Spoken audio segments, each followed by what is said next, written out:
Taylor, of course, it's still early in your career, but you experienced the highest level of success with this group. Different roster now, but what's the level of frustration right now to have the loss coming on top of the one against Milwaukee?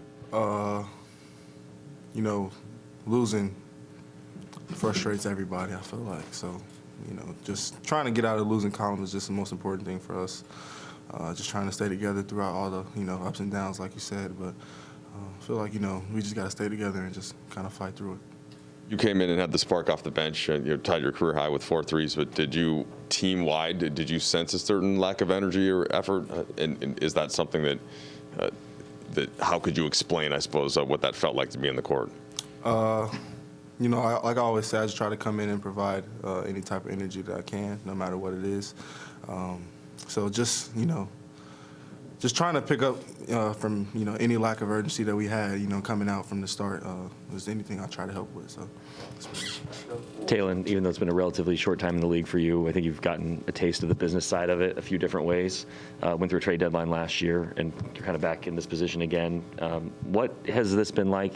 You know, this whole season, really, people have talked about if the Lakers need to make a move, the guy who, you know, has the contract, has you know, the upside is you. What's that been like, and how do you feel about, you know, what tomorrow might be like? I mean, do you expect to be here afternoon tomorrow?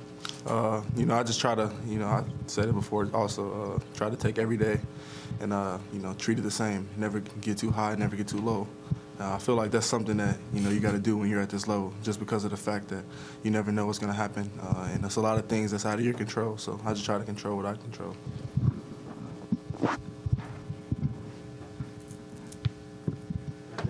Taylor, how's it been for the group?